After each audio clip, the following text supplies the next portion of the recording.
preguntar. Yo sé que para muchos de ustedes esto es nuevo porque desafortunadamente en la formación no hemos logrado integrar entre lo que hace el médico, lo que hace la enfermera y lo que hace la farmacia. De hecho, los médicos y las enfermeras también desconocen lo que hacen la farmacia y muchas veces creen que somos solamente los responsables del suministro y no se dan cuenta de que en nuestras manos está el poder lograr que el paciente cumpla una terapia cuando hemos hecho una dispensación adecuada. Por eso vamos a hablar ahora del documento. El documento es la fórmula médica, la prescripción médica, cuáles son las características, cuáles son el contenido y al final hablaremos de algo muy interesante, cómo formula un médico. Un médico formula a partir de algo que se llama la clasificación ATC de los medicamentos y nosotros deberíamos de no solamente conocer los medicamentos de esa manera, sino organizar la farmacia de esa manera a través de la clasificación ATC, anatómico, terapéutico y químico. Bien, entonces vamos a comenzar vamos a comenzar a ver la prescripción médica como el documento legal en el cual se plasma lo que el médico considera que el paciente necesita. Bueno,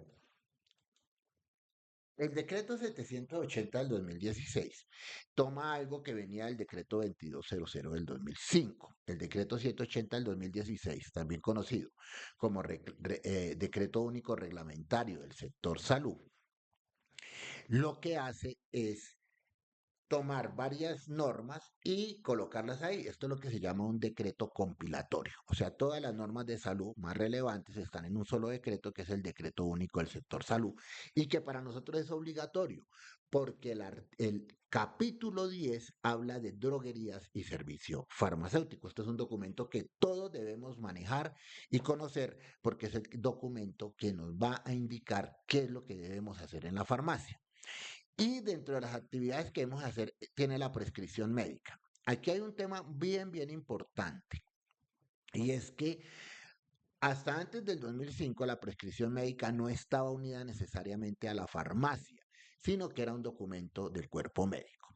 Y a partir del 2005 nos trasladan parte de esa responsabilidad cuando nos involucran en nuestro decreto reglamentario del servicio farmacéutico la prescripción médica y lo involucran porque nosotros somos el filtro que debe garantizar la calidad, el contenido y sobre todo evitar errores que puedan venir de la prescripción médica.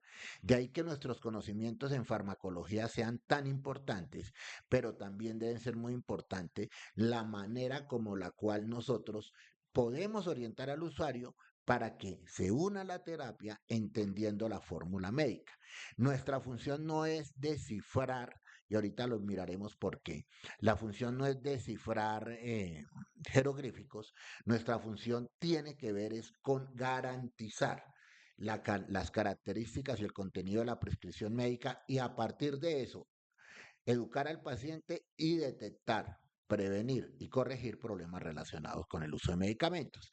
Mañana hablaremos de esos aspectos. Primero hablaremos de los PRM y luego hablaremos de la dispensación como técnica y por último vamos a reflexionar a partir de la ética sobre las obligaciones y prohibiciones. Lo primero que dice el decreto 780 del 2016 en el artículo 2.5.3.10.15 son las características de la prescripción médica. Dice claramente que toda prescripción médica debe hacerse por escrito. No pueden haber prescripciones médicas en formas diferentes a un documento escrito por el médico. Puede ser digitado, claro, él puede utilizar su plataforma para generar órdenes médicas, pero en todas debe estar él haciendo el trabajo. Esto no se delega, la prescripción médica es única y es a partir de las personas autorizadas. ¿Quiénes son las personas autorizadas?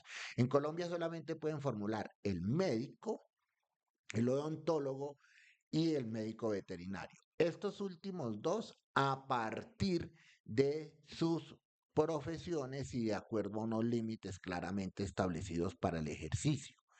Entonces, no puede formular una enfermera jefe, no puede formular un psicólogo, no puede formular un optómetra, no puede formular un terapeuta. El único que puede hacer una prescripción médica en Colombia es el médico. ¿Por qué? Porque ya vimos que el médico, a partir de un ejercicio de comunicación con el paciente, va a establecer un diagnóstico y va a colocar o instaurar una terapia. Entonces, el único que puede hacerlo y debe ser por escrito. No se aceptan órdenes médicas verbales. Lo escrito, escrito está. Dice que también la fórmula médica debe ir previa evaluación del paciente. Esto quiere decir que yo no puedo hacer órdenes médicas si no he revisado la historia del paciente, consignado en la historia clínica lo que yo observo y garantizar la información que luego va a utilizar otro médico o el equipo de salud para continuar con el tratamiento. Todo tiene que estar registrado en la historia clínica. ¿Listo? El otro debe siempre, por norma, por ley, eso no se puede cambiar, utilizar denominación común internacional, o sea, el nombre genérico de los medicamentos, y hay unos requisitos. Antes de eso, quiero aclarar una cosa. Algunos medicamentos considerados medicamentos de alto riesgo o medicamentos de estrecho margen terapéutico o medicamentos cuya forma farmacéutica sean únicas o limitadas, o medicamentos que no se encuentren de manera genérica, el médico puede ordenarlos a partir de su responsabilidad con nombres comerciales. Nuestra función está en respetar el nombre comercial. Esto es importante. Él está obligado al genérico, pero él también puede, a partir de su autonomía, hacerlo con nombres comerciales. ¿Por qué es autonomía? Los médicos parten de cuatro principios básicos, que son los mismos principios que debemos tener todos los de la salud. El principio de la no maleficencia, quiere decir, ningún médico nunca hará nada ni formulará nada que pueda afectar a una persona. El segundo tiene que ver la beneficencia, o sea, siempre será por el bien de las personas que se registre, que se ordenen un producto, un medicamento o que se haga un tratamiento. El tercero tiene que ver con la autonomía. La autonomía es que el médico, hay que nosotros como profesionales de salud, respetar la autonomía que él tiene como responsable del tratamiento médico. Nosotros somos corresponsables. Los responsables son el médico y el paciente. Nosotros somos corresponsables de eso. Y el cuarto tiene que ver con la justicia. El médico debe ordenar medicamentos o cualquier tratamiento dentro del concepto de justicia. O sea, debe pensar no solamente en el interés económico que le genera una fórmula médica, que no debe ser así, sino debe pensar en la posibilidad de las personas de poder acceder a un tratamiento de manera equitativa y justa. Y esto pues son los cuatro principios que guían su profesión y que nosotros debemos respetar. Por eso, pues la norma establece unas características y unas condiciones. Dentro de las características, que son 8, vamos a verlas una por una. La primera es que solo puede hacerse por personal debidamente autorizado, de acuerdo a la competencia. Ya dije que el odontólogo y el médico veterinario, que también están autorizados a prescribir, no pueden prescribir productos o tratamientos que se salgan de su competencia. Por ejemplo, un odontólogo no puede prescribir medicamentos para la hipertensión porque no es su competencia. ¿Por qué se mete al médico veterinario? Porque los médicos veterinarios tratan también seres vivos, pero algunos de los medicamentos que ellos utilizan son utilizados también para uso humano y veterinario. Esa es la razón. Esto me parece muy importante y la resalto siempre porque es que algunos creen que nuestra función es descifrar jeroglíficos y no. Miren lo que dice la ley al respecto. La prescripción debe ser en letra clara y legible. Clara y legible, con indicaciones necesarias para su administración. No es función de la farmacia adivinar, no es el farmacéutico que adivina está colocando en riesgo la seguridad del paciente, algo que veremos mañana. Y además de eso, es que no es su función. La norma dice claramente que debe ser claro y legible. A veces veo por ahí, sobre todo en algunos grupos de WhatsApp y redes sociales, que alguien coloca, ¿qué dice aquí? No, es que usted no tiene que colocarle para que otro intente adivinar. Usted tampoco tiene que adivinar. La razón de esto es que el paciente es ambulatorio, se lleva una fórmula para su casa y el que debe interpretar la fórmula, leerla y comprenderla es el paciente. De nada sirve con yo tener un buen médico, pero la letra es enredada, o creer que el señor de la droguería, porque se especializó en adivinar, pueda dispensar. La ley dice que no, la característica es que tiene que ser letra clara y legible. Debe hacerse en idioma español. Claro que tengamos en cuenta que desde 1991 nosotros somos un país étnicamente diverso y por lo tanto debemos respetar las minorías. Eso se llama la diversidad. Nosotros debemos respetar a los raizales, a los negros afrodescendientes, a los negros de Palenque, palenqueros, a las comunidades indígenas, a la población rom. La población rom son los gitanos. Y por tal razón, cuando hablamos de idioma español, es idioma español para la farmacia, porque yo como médico debo indicarle al paciente en su idioma. Esto lo saben quienes tienen comunidades indígenas cerca, ellos tienen derecho a tener sus propias IPS y su sistema de salud porque su medicina es respetable y ancestral. Entonces, para nosotros sí se debe hacer en idioma español. Nosotros por el momento no guardamos fórmulas médicas, llegará el momento en que vamos a tener un control de la fórmula médica. Y dice también la norma que debe ser preferiblemente en un medio mecanografiado, electrónico o computarizado, precisamente para evitar la letra de médico. Que siempre la hemos justificado diciendo que es que son muy importantes y escriben enredado. Eso no es importancia. Un médico debe escribir claramente y por eso la norma dice mecanografía, medio electromagnético o computarizado. Una cosa muy importante y es que no puede contener enmendaduras. Una fórmula médica no puede contener enmendaduras, no puede tener tachaduras. Yo no puedo tachar, yo no puedo enmendar, yo no puedo corregir. Si está mal y se devuelve. Igual se devuelve si no está en idioma español, se devuelve si no es letra clara o legible y se devuelve si, por ejemplo, no está identificado plenamente el personal de la salud que está haciendo la orden médica. Con el RETUS, nosotros podemos consultar en el RETUS si tenemos duda de si el médico está habilitado o no. Dice que tampoco puede tener siglas, claves, códigos secretos, abreviaturas o símbolos químicos, con excepción de las que están aprobadas por el Comité de Farmacia y Terapéutica. Esto aplica principalmente para las instituciones prestadoras de salud. ¿Qué es el Comité de Farmacia Terapéutica, también conocido como el COFITE?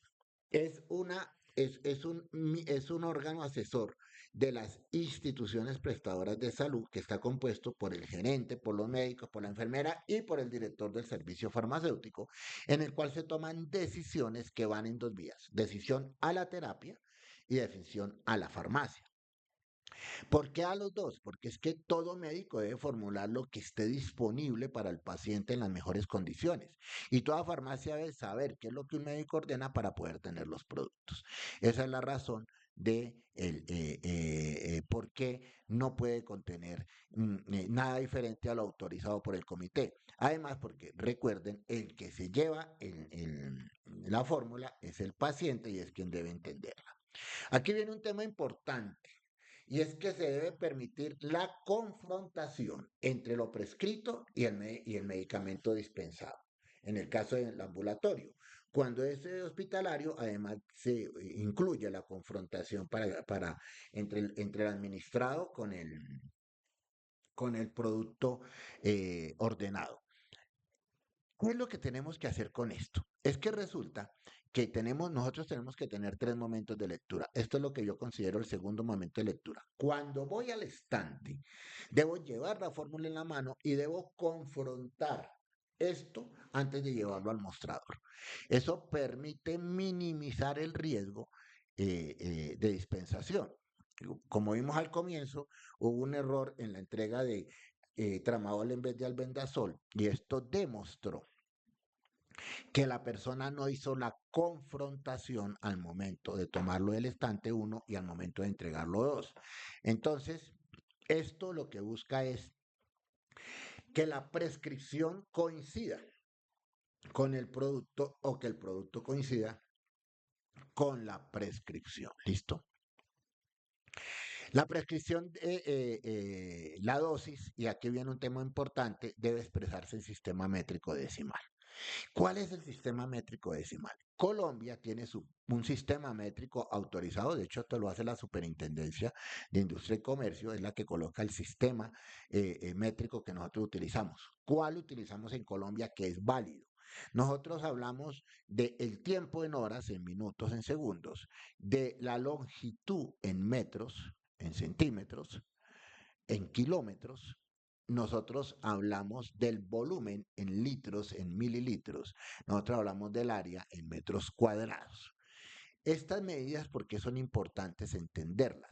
Porque no son únicas, no son universales. Hay varios países que tienen otras. Nosotros tenemos algunos términos que vienen de ahí, otros porque son utilizados de acuerdo a estándares internacionales. Por ejemplo, en aviación se habla de los pies, ¿no? Cuando va en un avión dice estamos a 10.000 pies de altura. Eso es internacional, o sea, esa es la manera como los pilotos se comunican. En el mar, por ejemplo, utilizamos las millas náuticas, pero en farmacia nosotros no podemos utilizar nada de eso. Nosotros tenemos un sistema establecido que es el sistema métrico decimal. Ese sistema métrico decimal, entonces ya lo dijimos. ¿Qué ocurre? A veces el médico, o antiguamente, algunos todavía lo hacen, utiliza la palabra onzas. Denle al niño 6 onzas. Eso no está válido.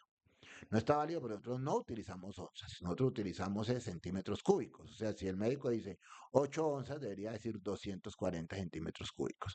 También tiene que ver con las medidas estándar que a veces utilizábamos. Vaso, pocillo, cucharada, cucharadita, eso ya no es válido, todo debe ser en sistema métrico decimal, o sea, el médico debe ser 5 mililitros, 10 mililitros, tantas gotas. ¿Listo? Esto es obligatorio porque la norma exige que sea obligatorio. Quiere decir, si llega en otra forma, no puedo dispensarlo.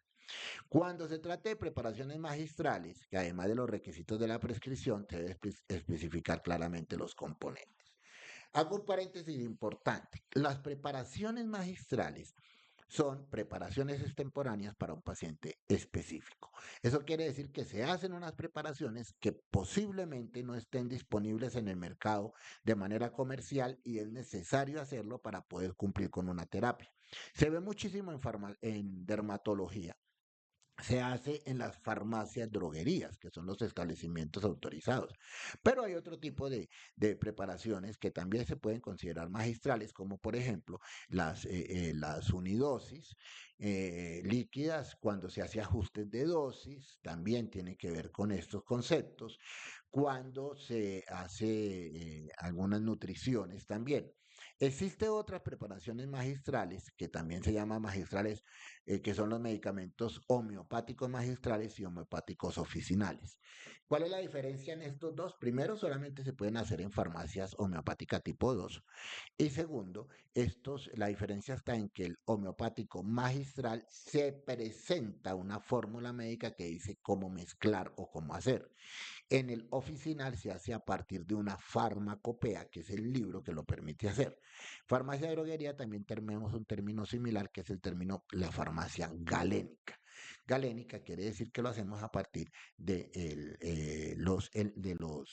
la información que ya tenemos disponible en libros. Bien, bueno. Esas son las características de la prescripción, pero toda prescripción tiene que tener un contenido, un nombre del prestador obligatorio. Ningún médico puede formular si no forma parte de una entidad de salud. Los médicos no existen, los médicos particulares como tal, todos son realmente médicos que están adscritos a una IPS, incluso si es su propio consultorio, porque él debe funcionar como una institución prestadora de servicios de salud. Debe tener claramente la dirección y el número telefónico. ¿Se puede otro país? Claro, siempre y cuando tenga toda la información que nos pide la norma. Lugar y fecha de la prescripción es claro. En algunos tipos administrativos se puede dar. En otros, por ejemplo, en los medicamentos de control especial es porque yo no puedo dispensar medicamentos que lleven más de 15 días de haberse formulado. También el lugar tiene mucho que ver en algunos casos con los medicamentos de control especial porque ellos funcionan por jurisdicción. ¿Qué jurisdicción? Quiere decir que un medicamento de control especial se manda solamente para una jurisdicción específica. Por ejemplo, tenemos el caso Bogotá, Soacha, Bogotá, Chía, Bogotá, Cajicá, Bogotá, Funza, Mosquera. Si es un medicamento de control especial formulado en Bogotá, solamente puede reclamar en Bogotá. Si lo quisiera reclamar en otro municipio cercano, que eso es Cundinamarca, tendría que solicitar un permiso especial para poderlo dispensar en otro lugar. Esta es la razón de la lugar y fecha de prescripción. Bueno, el nombre del paciente. Ah, por cierto, la vigencia de todas prescripciones debería ser máximo 30 días. ¿Por qué? Porque a los 30 días, pues en el caso de los medicamentos crónicos, podría generar algún cambio o continuar con el mismo producto. Debe estar claramente el nombre del paciente, el documento de identificación. Esto ha cambiado mucho con respecto al documento de identificación y número de la historia clínica, porque cuando Colombia adoptó un número de identificación único, ya cambió muchas condiciones que se traían antes. Antiguamente teníamos varios números, teníamos el registro civil, teníamos el número único de identificación personal, el NUIP, teníamos la tarjeta de identidad, teníamos la cédula de ciudadanía. Hoy día eso se unificó y es que el número del registro civil es el que va a ser el número para toda la vida. Ya no existen los números de historia clínica, aunque algunas clínicas lo manejan, pero no es obligatorio porque con el número de identificación tenemos un número único y que solamente identifica a un paciente. El tipo de usuario, sí, esto tiene que ver con el tipo de prestación del servicio, si es un régimen de especial, si estamos entregando medicamentos institucionales y también sirve para datos demográficos, para saber qué persona consulta en qué servicio. Como dije, todos los medicamentos deben ir en denominación común internacional, esto queda claro, a excepción pues de los casos donde el médico tiene autonomía. Concentración y forma farmacéutica es muy importante, no se puede entregar medicamentos que no traigan su concentración y su fórmula y su forma farmacéutica claramente. La vía de administración, todo esto está en el contenido obligatorio, debe decir la vía de administración, no se puede deducir que porque dice tableta asesoral no se puede deducir porque también hay tabletas vaginales. Dosis y frecuencia en la administración. Y aquí, ¿por qué nos sirve la frecuencia? Porque los medicamentos se ordenan para 24 horas. Y si se ordenan para 24 horas, pues la frecuencia hay que establecerla. Nosotros ayudarla a establecer para esas 24 horas. ¿Cuánto va a durar el tratamiento? Aunque en algunos casos es crónico, en otros casos, como en muchos casos de antibióticos, nos dicen con exactitud el tiempo. Lo de números, cantidad de números y letras se utiliza principalmente para medicamentos de fórmula de control especial. Todo lo que el médico considere que es importante, y van muchas recomendaciones, deberían de ir muchas recomendaciones. ¿Cuánto es la vigencia de la prescripción? Esto es administrativo, usualmente la dejan para 72 horas, con excepción de los medicamentos de control especial que tienen 15 días calendario. Y tiene unas excepciones como el fenobarbital. Miren que la normativa no habla de sello, él no habla de sello del médico, habla de nombre y firma del prescriptor con su respectivo número de registro profesional, no habla de sello. Yo no puedo volver una fórmula médica porque no trae sello. Mientras sea claro el nombre y número de registro profesional, es válido.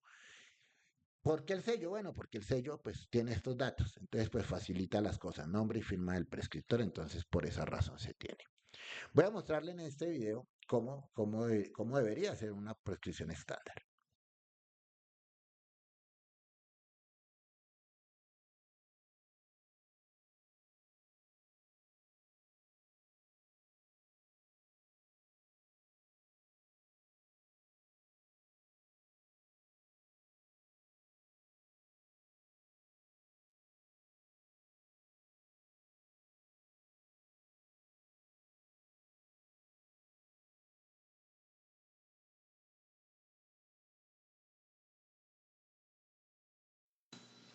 En Colombia, El decreto 2200 del año 2005 establece las condiciones que debe tener la prescripción médica y también el contenido de dicha prescripción. Eso lo vamos a ver a continuación. Esto forma parte del curso virtual de dispensación de conferencias farmacéuticas. Bueno, inicialmente debe estar la identificación del prestador del servicio de salud, ya sea una entidad de salud o sea un médico particular. En esa información debe estar la dirección, el teléfono, el correo electrónico y la ciudad donde se encuentra ese prestador de servicio. También debe colocarse el lugar y la fecha de la prescripción. Debe identificarse el paciente colocando su nombre y su documento, la historia clínica si corresponde, y el tipo de usuario. Y aquí viene uno de los temas más importantes, que es el tema de la prescripción médica. En la prescripción médica tenemos que observar muchas cosas. Primero, debe estar escrito el nombre del medicamento en nombre genérico o en denominación común internacional. Debe especificarse la concentración del producto, también la forma farmacéutica. Debe indicarse claramente la dosis sin que vaya a confundir al paciente, la vía de administración, la frecuencia y la duración del tratamiento. También tiene que indicarse cuántas cantidades de medicamento, tanto en letras como en números. Aunque en lo de números y letras se aplica más para los medicamentos de control especial. Como pueden ver, es importante que quede muy claro cada uno de los componentes de lo que se le está ordenando al paciente. Les repito, nombre genérico, concentración, forma farmacéutica, dosis, vía de administración, frecuencia y el tiempo del tratamiento, así como la cantidad. También las recomendaciones que el médico considere oportunas o que sirvan para facilitar la dispensación. Durante cuántos días es vigente la prescripción médica por el buen tiempo. Esto, más que un acto administrativo, apoya la atención oportuna y la adherencia a la terapia. Y para finalizar, la firma del médico, su nombre claro, su especialidad se aplica y el registro médico que le corresponde. De esta manera se cumple con todos los requisitos de una prescripción médica. El no cumplirlos es un motivo de devolución de la prescripción médica. Recuerde que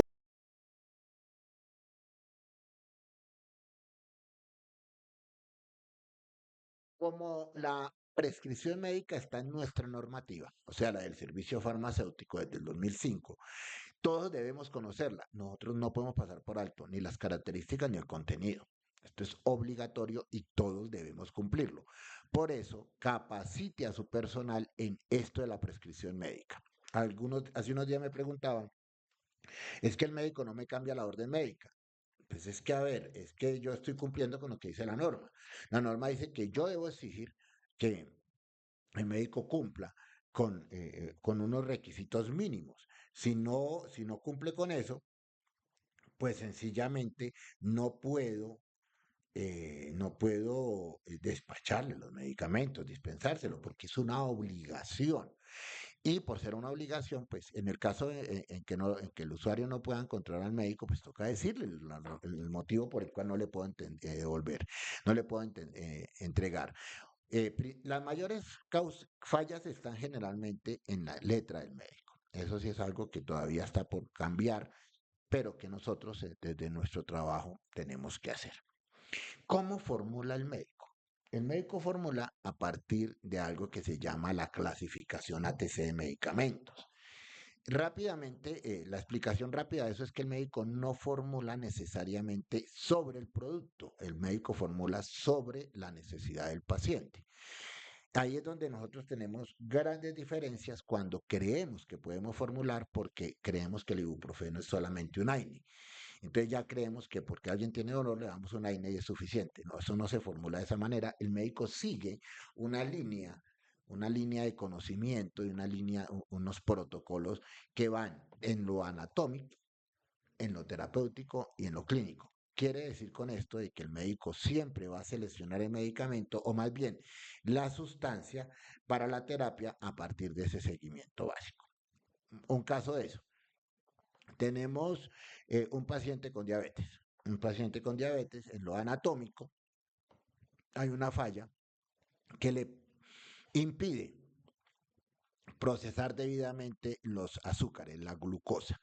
Y eso es una falla de un órgano llamado el páncreas. El páncreas genera una sustancia llamada insulina y la insulina es la encargada de procesar esos, es una enzima encargada de procesar esa glucosa que viene precisamente del consumo de carbohidratos y del consumo de azúcares.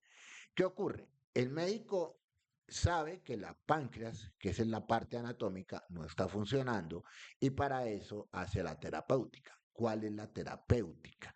La terapéutica es utilizar, o sea, colocar una terapia que permita que en este caso el páncreas utilice la poca insulina que tiene o, si es necesario, se le adiciona insulina para poder hacer su función dentro del proceso de manejo de la enfermedad de la diabetes. Entonces, aquí ya tenemos un tema diferente y es el tema de la forma como el médico instaura la terapia a partir, digamos, de la necesidad que tiene el páncreas de tener una sustancia que ayude a manejar la insulina. Y se llama químico, ATC de chemistry, que quiere decir químico. También lo utilizan con el término clínico. Y es que, ¿qué sustancia voy a utilizar? Entonces el médico, a partir de su experticia, su experiencia, las condiciones del paciente, el diagnóstico, los exámenes, todo lo que hizo antes, dice, puede ser metformina, puede ser glibenclamida o puede ser la insulina. Miren que ahí hablamos de tres productos que están dentro de lo que se llama los medicamentos hipoglicemiantes, o sea, ayudan a bajar el nivel del azúcar. La farmacia debería estar organizada en esta forma y no en alfabético estricto como nosotros lo tenemos.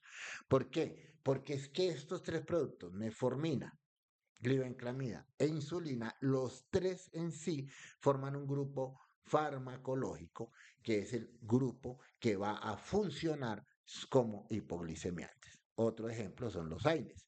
Los AINES, casi siempre veo en la droguería, tiene el ibuprofeno por la I, por la del diclofenaco y el naproxeno por la N. No debería ser así. Deberían estar todos juntos como AINES. ¿Por qué? Porque mire que nosotros tenemos ibuprofenos que no necesariamente son AINES.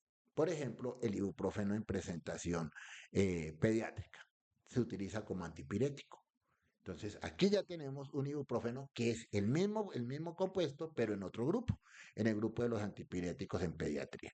Otro, la aspirina de 100 y de 500, el ácido acetil salicílico de 500 es un analgésico no narcótico que debe estar al lado del acetaminofén. En tanto, el ácido acetílico de 100 es un antiplaquetario que debe estar con los medicamentos utilizados en la sangre y ahí tenemos, por ejemplo, también la warfarina, la noestoparina. Entonces, así es como debería organizarse. La mejor manera de entender esto es viendo la organización ATC que les voy a presentar a continuación.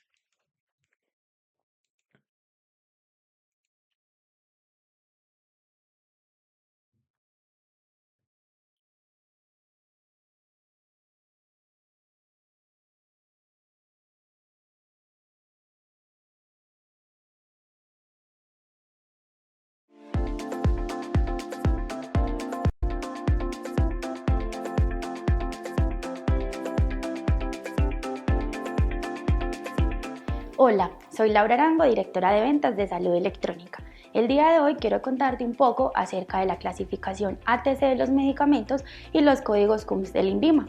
Iniciemos por la clasificación ATC. La clasificación ATC es la clasificación anatómico-terapéutica de los medicamentos. Fue adoptada por la Organización Mundial de la Salud para agrupar los medicamentos según el órgano sobre el cual actúan, el efecto farmacológico, las indicaciones terapéuticas y la estructura química del medicamento. Esta información la podemos encontrar en la ficha técnica de los medicamentos y es una información que fue adoptada por muchos países de Europa y por supuesto por nuestro país Colombia. ¿Cómo está estructurada esta clasificación ATC? Está estructurada en 5 niveles. El primer nivel hace referencia al órgano o sistema sobre el cual actúa el medicamento y a su vez está dividida en 14 grupos dependiendo del sistema sobre el cual actúa el medicamento. El segundo nivel hace referencia al subgrupo terapéutico principal y está representado por un número de 2 cifras.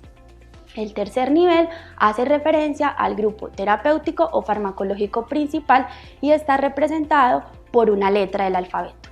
El cuarto nivel hace referencia al grupo terapéutico, farmacológico o químico principal y está representado también por una letra del alfabeto. Y el quinto y último nivel hace referencia al principio activo del medicamento y está representado por un número de 2 cifras. Entendiendo esto, quiero citar el medicamento diazepam, en donde el código ATC es N05BA01. N hace referencia al sistema u órgano sobre el cual actúa el medicamento, que en este caso es sistema nervioso. 05 hace referencia al grupo terapéutico principal, que en este caso es psicolépticos. B hace referencia al grupo terapéutico farmacológico principal, que en este caso sería ansiolíticos. A hace referencia al grupo terapéutico, farmacológico o químico principal, que en este caso sería derivados benzodiazepínicos. Y el número 01 hace referencia al principio activo, que en este caso es diazepam. Entendiendo esto, podemos comprender la clasificación ATC de los medicamentos. ¿Para qué nos sirve esta clasificación ATC? Esta clasificación es útil por los ministerios de salud para evaluar y determinar el consumo de determinados medicamentos en los países. Es importante entender que la clasificación ATC es utilizada por la Organización Mundial de la Salud, teniendo en cuenta que a ellos no les interesa saber la información del consumo de medicamentos por nombre comercial, sino según la clasificación ATC. Ahora voy a continuar con los códigos CUMS del INVIMA. ¿Qué son los códigos CUMS? El código CUMS es el Código Único Nacional de Medicamentos. Este código fue adoptado por el INVIMA y nos indica que un medicamento ha sido vigilado por el Instituto Nacional de Vigilancia de Medicamentos y Alimentos. Este código también permite a la institución dar información sobre un medicamento para hacer control y trazabilidad de la información de estos, que es muy útil para los diferentes actores del sector salud. Entendiendo esto, vamos a hablar de la estructura del código CUM, el cual está conformado por diferentes componentes. Uno de los componentes es el número trazador, que es el número con el cual se tramitó el registro sanitario del medicamento. También se tiene la clasificación ATC, que es la clasificación anatómico-terapéutica de los medicamentos y la acabamos de ver hace un momento. Luego está la denominación común internacional, que se conoce como DCI. También está la forma farmacéutica del medicamento, está también la composición del medicamento, las vías de administración y la presentación comercial del medicamento. Estos 6 componentes conforman la estructura del código CUM de los medicamentos designado por el Instituto Nacional de Vigilancia de Medicamentos y Alimentos, INVIMA. Espero que esta información te haya servido y te invito para que nos sigas en nuestras redes sociales como @saludelectrónica o en nuestra página web como www.saludelectronica.com. Nos vemos pronto.